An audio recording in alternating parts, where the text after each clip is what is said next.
everybody with us this morning. Good to have everybody on the first day of the week. We're going to come together, look at God's Word. As Brother Ed said this morning about the weather, a little brisk out there this morning to come out. I heard the other day, I actually read about it, that they said that this summer is going to be the coolest summer since 2017.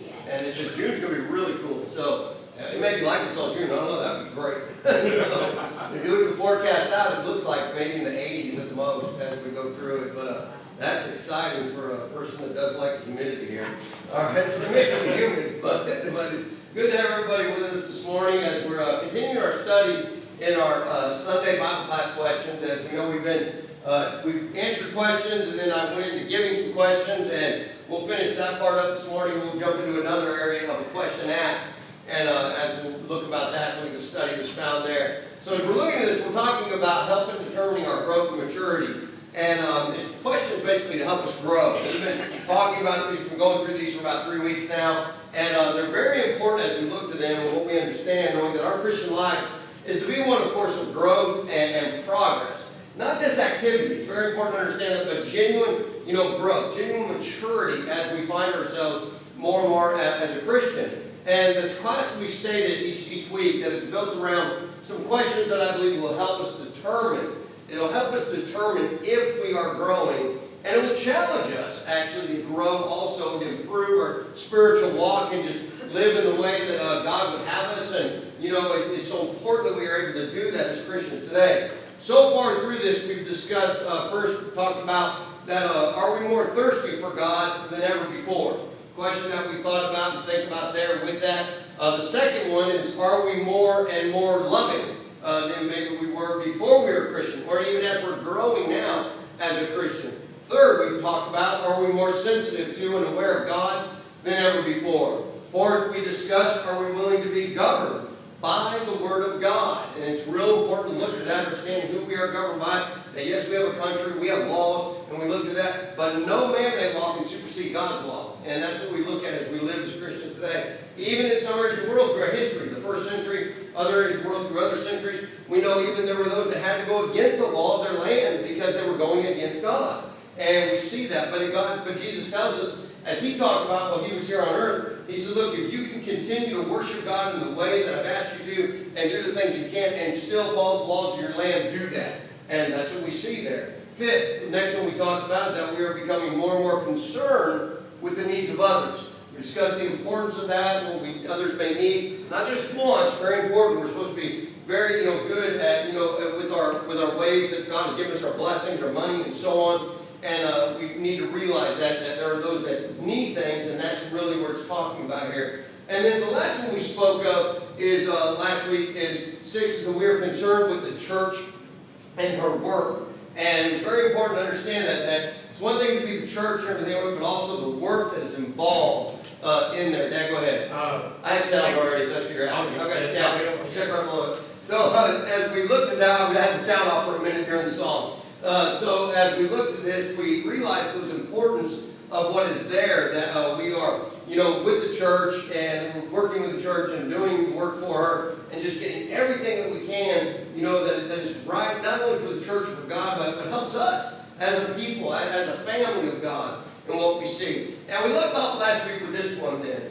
Are the ways of the Christian life more and more important to us?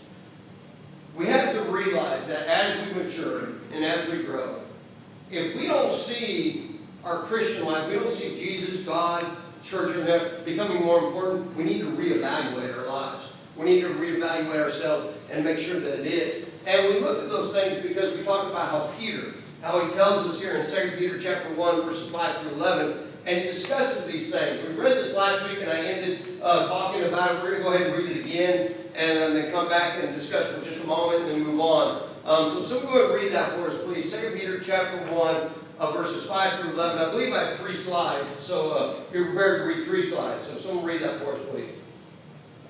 For this very reason, make every effort to submit with faith with virtue, and with virtue with knowledge, and knowledge with self-control, self-control with steadfastness, and steadfastness with good godliness, and godliness with brotherly affections, and brotherly affections with love. For if these qualities are yours and are increased, they keep you from being ineffective or unfruitful in the knowledge of our Lord Jesus Christ. For whatsoever lack these qualities is so nearsighted,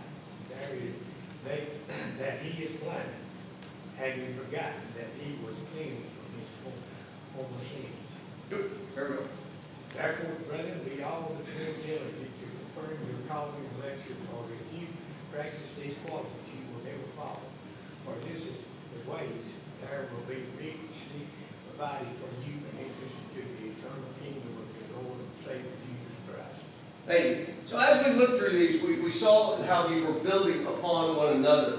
Each one of these, remember as we see here, it says faith, virtue, virtue with knowledge, knowledge with self-control, steadfast, and it just keeps going. And we know as we build through these things and we do these things in our life, we're going to be better. We're going to grow. We're going to become mature, without a doubt. And we notice this verse here at the end of this last slide that it talks about there in verse 11. It says, "For if you practice these qualities, you will never fall." There at the end of verse 10. Now, this doesn't mean that we're never going to sin. This doesn't mean we're never going to fail. What he's getting at, he says, we are going to stumble, but he says, if you keep these qualities, you're not going to be left out of heaven, meaning you're going to be there if you continue to do right. When we do wrong, we go to God, we ask forgiveness. He's faithful to forgive us. 1 John chapter 1, verses 9 through 11, or 9 through 11.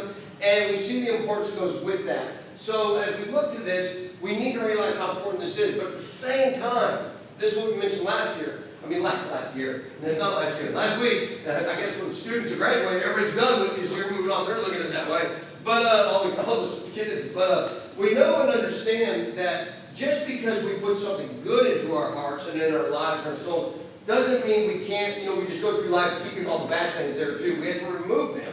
They're replaced. It's kind of like that demon, when Jesus talked about, that the demon that, the one went out of the man's head, and it says that he didn't replace it with anything good, and what happened? Many others came back and resided there with him. And we see that. So when we think about this, Peter tells us in other areas of his writing, is that we're reading that spiritual maturity is not just adding and abounding in these things, but it's that maturity is also found in excluding, subtracting some things. He talks about malice in this book. He talks about deceit, hypocrisy, envy, slander, gossip, and et cetera, et cetera, et cetera. There's so many things that we understand that will cause us to stumble, that will pull us in another direction. And he says, to remove them, you replace those with this. And that's what we find as we've seen in 2 Peter chapter 1, verse 5 and 6. And so as we engage in these spiritual ways, brother, what happens is we are molded. God talks about molding, being that as we're a piece of clay, being molded together. I talked a little bit about that. That we're molded in the character of Jesus Christ. And that is spiritual maturity that we see happening. Bill. For many years, I've heard people in some of the circles I'm in, they'll be talking about an enemy, somebody that's done wrong, somebody that's harmed them, and the person will say, and I've said this before, don't let them live rent-free in your brain. You gotta move on. You gotta get it out. You can't, and we can all have those things happen where we become preoccupied with somebody real or perceived is slighted us or does wrong. It's a killer. It's a killer. That's exactly right. And that's so true. What a great statement. Don't let anybody live in your brain. You say rent-free? Rent-free. That's exactly right. We all understand that analogy without a doubt. We understand what is there with that. So, and that's true. And that's why it's so important. I think a lot of people think, well, I'll get rid of this. But then they forget about replacing it. And, something's going to replace it, whether good or bad. And we want it to be good. And that's how great that is. So that's this next area that we've been discussing, how we will actually, mature in those ways, which brings us to this other statement, this other thought that we understand about growing and maturing in the way of Christ, is that do we find ourselves thinking more about heaven lately? And brethren, this is huge. This is important. Some will say, yeah, I'm scared to think about heaven, so I'm afraid I won't go. They'll be gone from this earth. Never be afraid of that. We know we want to be here. We like to see our children grow, our grandchildren, and, maybe even our great-grandchildren. We see and understand it. But we need to realize, brethren, this isn't home. And, if we're teaching our children right, and hopefully they will look to God and look to Christ, continue again, and when we do leave this earth, we will see them again. and the greatness that comes with that. So when we think about this, Paul wrote about, being really, it's difficult between the two, between Christ and staying here on earth, doing things for people, going to heaven. We'll look at that verse for just a moment. But he understood the importance of what heaven was, but he understood he had things here to still do on earth. Not just to live here, but to do, and do for Christ. And that's what we see. Dad, go ahead. I was going to say, those that are older, I think, have a tendency to understand this more than those that are younger. Had a friend of mine recently say to me, he said, well, you're just going to borrow time. 3 score and 10, I'm going to borrow time. I'm 6 years past that. There's others that are a little further down the line. But seriously, we don't think about some of these things, the real seriousness of them, until we get there, until it's right there. It's like going and seeing family somewhere, and you do all this stuff with them, and then the last day you try to pack everything in, talking and discussing stuff. And that's sort of the way some people react to their Christianity. They wait until the very last to pack everything in, when they need to mature and keep growing as they do it. That's exactly right. And it's so important thinking about, especially when it comes down to packing the end, that we don't know when the end is going to be. We don't know the time frame. We don't know how long we're going to be here. What's going to happen, whether God sends Christ back first or we leave here, from death. And we see that, and it's so, it's so important to understand that, let me just say this. I know as you get older, we start to think about heaven. Usually the main things that make somebody start thinking about, more about heaven is either they're getting older and they're seeing their age where it's at, or they have something major happen in their life that's, something physically to them usually, and it makes you think for a moment. But what's sad about that is a lot of times people may think for that moment, and then over time they go back to where they were. We don't ever want to let that happen. I'm not saying it happens all the time, and hopefully it doesn't. Now when we see it happen, we make that choice, that decision, and we follow Christ. Continuing it. Bill, do you have a comment? One of our late elders, Brother Doug McCoy, who I still miss badly, told me about the last 5 years of his life. He died very suddenly and unexpectedly. But he said, Bill, I think about heaven more now than I ever have in my life. But he said, I used to think in terms of my own death, that I contract cancer and I have months to think about heaven and think about my eternity.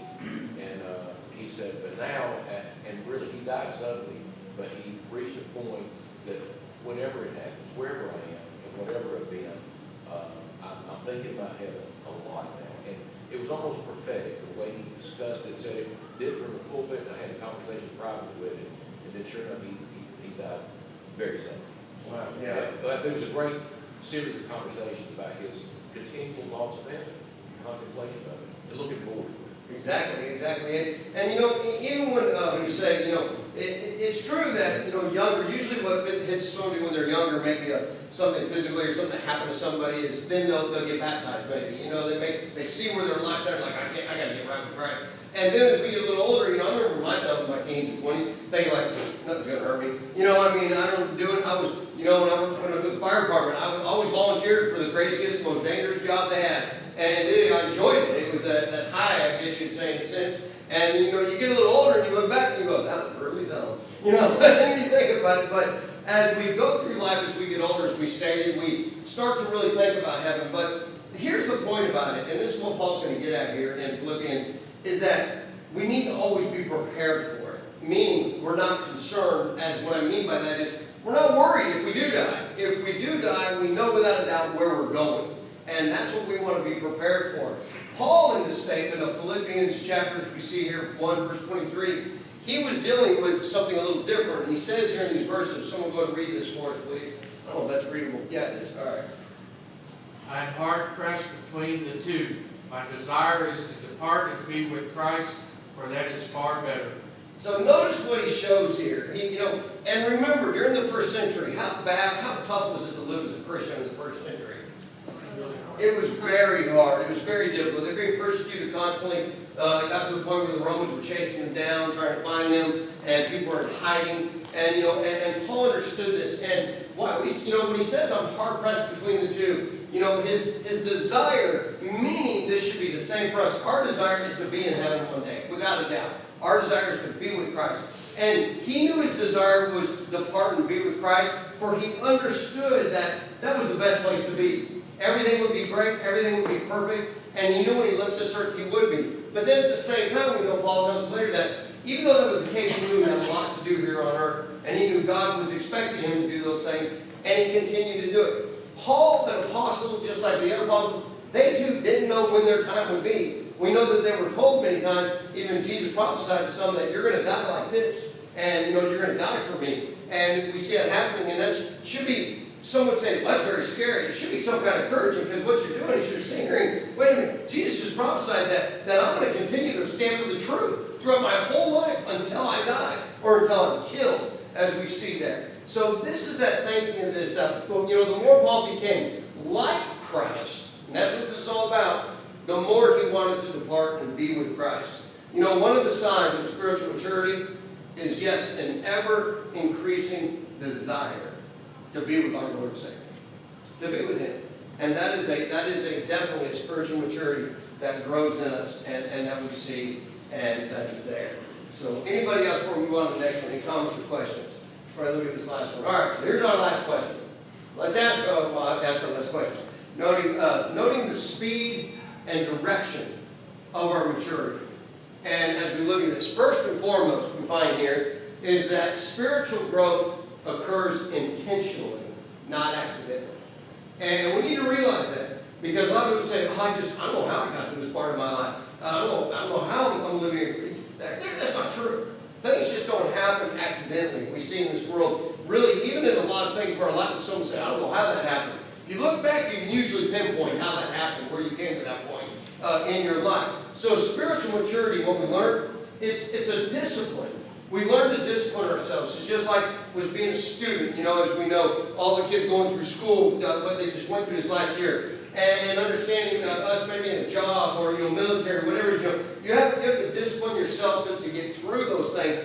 It's the same with Christ. This is where Paul and Peter talk about buffeting the body. That was what was found there. Was they weren't overeating in a buffet, like some will try to say with that. They were buffeting their body. They were just doing what was intentional, disciplining themselves to get to where they need to be. And that's very simple to see. It is something that we understand, just like anything, you have to work at it to get better. We have to work at it to become mature. We have to work at it to grow.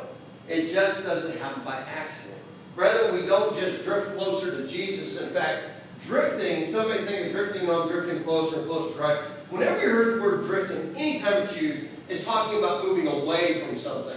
And you think about the ocean. If you're out there in the ocean on a boogie board, surfboard, inflatable something, you'll get out and you start moving. You may feel yourself come in sometimes with the waves and so on. But if you notice if you've ever done this, anyway, boogie boards or surfs, notice what they do before the wave hits them. They start kicking to get to the direction of the beach, is what they do. They don't just sit there, because if they sit there, the wave's going to hit them. Well, what's going to happen with them?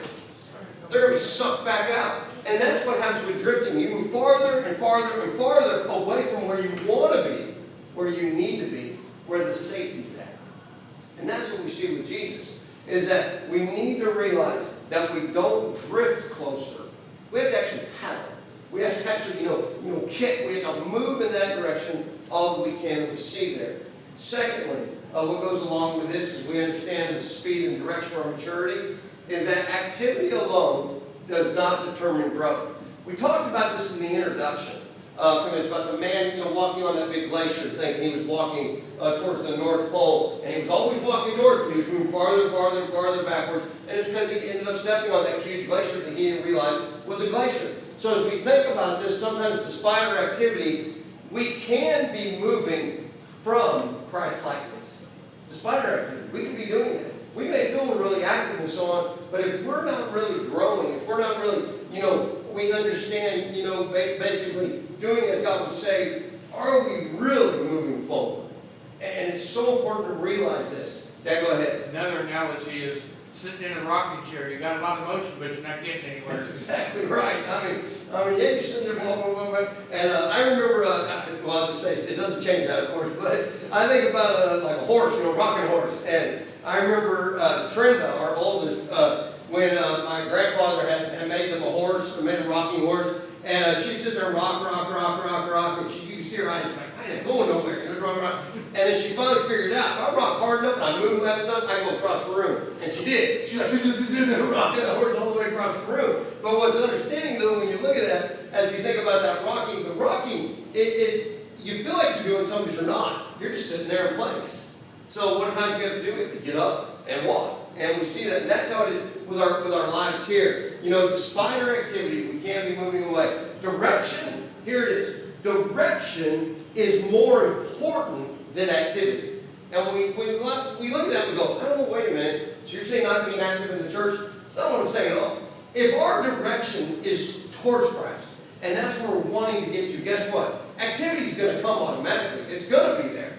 But the direction is what's most important, that we're directing ourselves to Jesus and not away from Christ as we see that. You see, there is a difference in church work and doing the work of the church. There's a difference in the two. One is about activity and one is about maturity. And so that's where we find ourselves as we go through this, which brings us to our third thought, our third question here, and that is, regardless of the measure of our maturities, what's past is past. I think this is probably one of the hardest things for people to get over, people to deal with, is forgetting about the past and moving on. And it just seems like that's the case all the time. Every time I talk with somebody that's really having difficulties and problems, it usually comes back to the past. Rather, we could start, guess what? Fresh today. We could start fresh tomorrow. We could start fresh right now. Any moment in our life, we could start fresh. And that's what we see, and that's what God gives us. In fact, Paul made those words, or wrote those words inspired by God. In Philippians chapter 3, verses 13 to 14, he said this. If someone read this for us, please. Brethren, I do not count myself to count at the beginning, but one thing I do, forgetting those things which are behind and reaching forward to those things which are ahead, I press forward to go for the prize of the upward call of God in Christ Jesus. Thank you. So forgetting the past, pressing on toward the goal for genuine Christian maturity. I want you to think about Paul for a moment. Paul did struggle with his past. He struggled with the past of what he did to Christians. But he knew if he stayed there in that thought, it was going to destroy him. And he was not going to be able to do the things he did for Jesus. I mean, think about that. Going through your life knowing that the same people, now the people you're trying to convert to become Christians, and once they become Christians, those same people that you're praising, that you're helping, you're looking to, you tried to kill at one time. And you did. I mean, think about that for a moment. That could, you think, would just be stuck right there. If any of us did that, and we're a part of that, I guarantee it's going to be back of your head. And that's why Paul makes this comment, why he makes this statement here, inspired by God, is that he knew that he couldn't reach behind himself anymore. He had to reach forward, because if he reached behind, he was going to start, guess what, doing? Drifting away. That's what was going to happen. And he knew that couldn't be the case. So what would God have us do this morning, right now? Well, accept our challenge and to grow maturity. And that's what we see. And that's what we find with all these writings. That's what we find throughout this whole understanding of this, is that letting us, helping ourselves to determine our maturity and growth, that we're spiritually moving in the direction God would have us. And if we've said it before, I just don't know for sure if I am. Go over the things that we've talked about. If you don't remember them, go back and watch the videos. It's on Facebook and on YouTube. And you see the classes and write them down. And I guarantee you the steps we talk about, it will help you grow. And it will definitely, without a doubt, show you determining whether you're growing or not. And that's how great this is. We see with that. So any comments or questions before we close up in this class? Yeah, go ahead. Just on this last point about the past is the past, that is for our maturity probably one of the most difficult things to do, because we sometimes, as you were saying, we unfortunately dwell on that, and there's not anything that we can do except ask for God's forgiveness. Right. And if God is willing to forgive us and wipe the slate clean, then we need not dwell on it. Now, Paul wasn't I mean, he remembered those things, but he did not allow it to get in his way of doing what he needed to do. And that's a big sign of maturity, is for us to grow, because the biggest mistake would be to recall that. I've been doing a study on forgiveness, and one of the questions that I was pondering, and is it a sin for me not to forgive myself? Well, you can't find anything in Scripture that tells us to forgive ourselves, because if we did that, then we put ourselves above God, or on an equal plane with God. But the point is that we accept what happened, and we've sought forgiveness, and to press on, just like this. I haven't gotten it, but I do forget those things which are behind, only to the point that it's holding me back. We sometimes use those things to build on, to make our lives better, to teach someone else what has happened to me doesn't have to happen to you. That's exactly right. I believe what we see when we read about Paul is that's it. He didn't dwell in the past, but he learned from the past. And that's exactly what's being said. And when we learn from the past, more likely, he's saying if you do that, more likely you won't repeat the past. And that's what he understood there. I'm going to go ahead, 2 hands. Please go ahead, Mom, you go first. Give a hand. Oh, yep, okay. All right. Go once, twice. All right, go ahead. I think one of the big part too is asking the person, or if it was something that you did to offend or hurt someone, that you also have to ask them for forgiveness. Oh, definitely, yeah. And I was just start thinking, I wonder if Paul went to the families of some of the people he killed and asked them for forgiveness, told them, I don't know. I'm not sure, and I would just think that he would, Yeah. just knowing what we do know about Paul. well, at the same time, Paul may not know exactly who all he did it to. You know, and that's the thing. And it's like David, you know, and I think the example for that is David, when he asked God to forgive him. He said when he sinned against, you know, when, I just want, Bathsheba, when he took Bathsheba's wife and others, we see David not saying, forgive me for what I did to you. He says, God, forgive me for what I did to you. And he makes it very clear. Because there may be times we don't remember, or we don't know what it is, and that may have been the case with Paul. But I believe Paul, through his writings and his life, showed his forgiveness. And anybody that would look to him, that would look to God in Christ, would see that. And it would be important for them to forgive him. That would be the hardest part, I think, would be those parents or, you know, children, you know, to forgive him. But they need to. And that's why he even spoke about it so much. Bill, go ahead. I can't think of any, for us today, I can't think of any better example of Jesus' capacity to forgive. Right. There will not be anybody go down front of this Lord's Church in Cedartown and say, please, I ask in your prayers, I have murdered Christians. I have put them in prison. That's not going to happen. It's going to be a private sin, a public sin, an attendance or something. But there won't be anybody that said, I have murdered Christians and I ask the church to forgive me and God forgive me. But Paul was forgiven. So anybody that ever thinks, I can't be forgiven, you can't be, Yeah. how about Paul? That's right. Yeah, whenever anybody tells me I think I've sinned too much for God, I always take them to Paul. And I go, that's exactly right. But the first question I always ask them, I go, so who did you murder as a Christian? They're like, I didn't murder anybody. What are you talking about? And I said, well, what if I tell you there's a man in the Bible that did that, and God forgave him for it? And he wrote over half of the New Testament. I mean, and that's exactly right. That's where Paul's at. And we see it. But that's where Paul, you know, I just think what Paul had to get over to get that. And the only way he did it was by having God in his life, by having Christ, and understanding the importance with it and what we see. So, yes, appreciate all the comments. We see that and continuing that understanding, that growth that is found there. Any other comments, questions before we move into our next area? Anybody at all? No?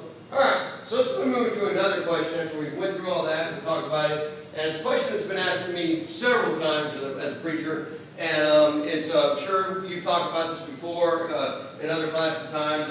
And I know I've preached a little bit on it. Been here about 2 years now, almost. And but I'm really, you know, what I like about these questions when they're brought up is a lot of times these are done in I guess you'd say, in a preaching seminar of some type, or basically a class setting where not a lot of questions are asked. That's why I like to do these the way we are, in a class setting, because it allows us to talk about it and to see what's going on. So the question here is, did God create everything from nothing?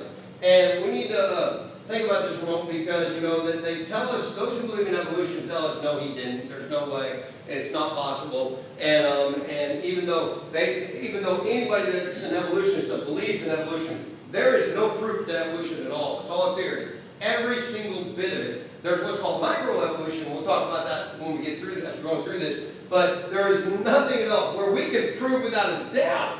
We can prove about God and about creation and the things that are found in it. So when we think about this question right here, did God create everything from nothing? We need, I believe, to go to Isaiah 45 to start out with this.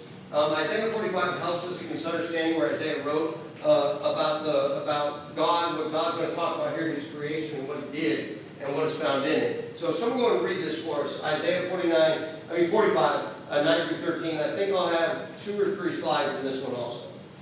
Woe to him who strives with him who formed him, a pot among earthen pots.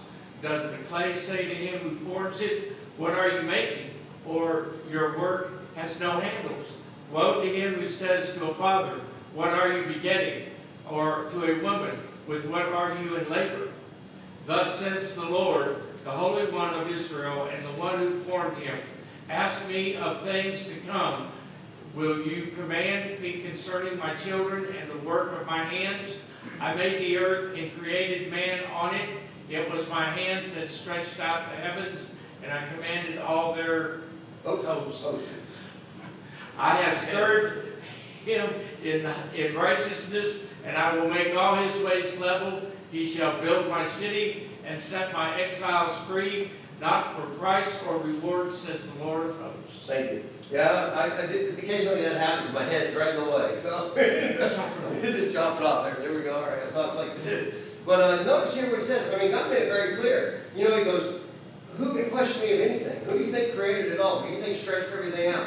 And I love how he says, you know, it was by my hands, not somebody else's, not by humans, his hands. So when we look at this, the best way to get back to this when we look at these words of creation, we need to understand, we go back to the Hebrew language, there are actually only 2 words for the word creation in the entire Bible, of the Old Testament. In the New Testament, they'll say creation, and even in our English, they'll say creation, but they always refer to these 2 words. And the ancient language of Hebrew only contains those, and the first word that we see here is asa. Some say asa or asha refers to what we do with our talents. So what does that mean? We make things from what things already exist. I mean, we build a house. Do we all of a sudden just boom, produce the wood? Is that how it happens? No, we know somebody has to go do what? Think about this for a moment. You have to go get a tree that's been planted. You got to cut it down. You got to trim it down. You got to haul it out of there. You got to take it to a mill. It's got to be cut up, and then it's cut up again in other pieces, 2x4s and so on. And that is sent then to wherever it's going to go, and then it's going to be wrapped up there, sent to a lumber yard. And then you go to the store and you go, oh, I'm going to buy my wood. Here it is. Take it on my land and build my house. Now, that is what ASA is about. It's about that using our talents to build something. It wasn't just that. It could be anything, a drawing, art, you know, it could be cooking, it could be sewing. It could be so many different things out there that we know that we can do. And brethren, that's what we see. That word belongs to a lot of things about creation. But it still doesn't talk about here, show about evolution. Let's go to the next one then. The other word is bara or bara. And here we see that it is used in connection always with God. It is the creation of something from nothing. Or another way to look at it, it is to create something that has never, ever existed before. This is what we see. So when there's only these 2 words, it's very clear and easy to understand which one talks about creating something that already was, and what we see, to create something that never was. We can see that very simple, what we find there. In fact, in Romans 4:17, when we go here to what Paul writes these words here. If someone read this for us, please. As it is written, I have made you the father of many nations, in the presence of the God in whom he believed, who gives life to the dead and calls into existence the things that do not exist. Thank you. Think about that. God calls into being what did not exist. So it never existed. Brethren, and it's really important to realize that. A lot of times we just think of things, but it doesn't just have to be things. Because notice what we read here in Exodus 34, verse 10, where God promised about something. Someone go and read that for us, please. Exodus 34, verse 10. And he said, Behold, I am making a covenant before all your people. I will do marvels, such as have not been created in all the earth or in any nation. And all the people among whom you are shall see the work of the Lord, for it is an awesome thing that I do with you. Thank you. So notice, it's just not, people, animals, land, vegetation. It's the earth, the space, and all. It's not just that. He said here even marvels that no one has ever seen before. They've never been created before on earth, and He's going to do these marvels. And so we see that, the importance of it. In fact, it goes to a point here in Numbers chapter 16 where Paul is talking to Moses and dealing with the earth swallowing people up. And when we go back to Exodus 34:10, just to remind you this, God promised 2 marvels never seen before. That word is bara that is used there that He talks about. Here in Numbers, I'll read this real quick, 16:30. He says, But if the Lord creates something new, and the ground opens its mouth and swallows them up with all that belongs to them, and they go into the Sheol, then you shall know these men have despised the Lord. So here's just certain things. All of a sudden God produces a hole in the ground and they're swallowed up, and it happened. And we ask ourselves, can we do that today? How are you going to make a hole to swallow somebody up? Better start digging it. Yeah, that's exactly right. Digging it and hope they don't move. That's not the way God is. And so this is just things to think about that didn't exist, and all of a sudden, whoom, it's there. Of course, evolutionists, when they look at this, if they even want to talk about it, because it always interests me, they go, well, let me tell you what that means. I think it's interesting. They try to explain it away. And I go, oh, it's kind of interesting. God had this words written, and you're just trying to explain away that's supposedly a God that doesn't exist. Think about it. So as we look at this here, we know that it wasn't just some earthquake, or something like that happened. It actually took place. So as we get ready to close, we need to notice, so we just say this and we'll close out about time. Notice the creation account that was made versus what was created. So what was made, what was created, and we look at these things. Genesis chapter 1:1, very familiar verse, and we know and understand this, that in the beginning God created the heavens and the earth. Heavens refer to what? Why does it say heavens? People always ask, why is it heavens? How did the Jews look at heaven? They believe there were three heavens. One, the sky, the next one, the outer space, and then where after that? Where God resides. And so here, heavens would be everything. And we know that God tells us this, what He means by this. That understanding, that in the beginning God created heavens and earth. And He created time. Time is in the beginning. He created time. Time, brother. Even though God doesn't work on the scientific table that we do, as we see there and understand with it. God created time in the beginning. Space, that's the heavens. Created all this understanding of heavens. And then finally matter that He created, and that is what would be called the earth. So we know we have the earth, we also have Mars, we have Jupiter, we have all these other planets and so on. But earth is where the humans reside, and where any humans reside, and we see that and the importance with it. So we're going to go and stop there. We'll come back through this next week. We'll begin with this creation area, and just realize without a doubt that yes, God did create everything from nothing, and we can prove it without a doubt. And we can show, we're going to talk between this and an evolutionist, and how they see things and how we are. And the most important thing I believe of this whole study is to realize that one kind comes from that kind. It doesn't come from a different kind. And that is so important because it blows everything away about evolution and what we see there God tells us. And not just what God tells us, we can look in history and see those things never happen. And we'll talk about it as we go through that. So any comments? Mom, go ahead.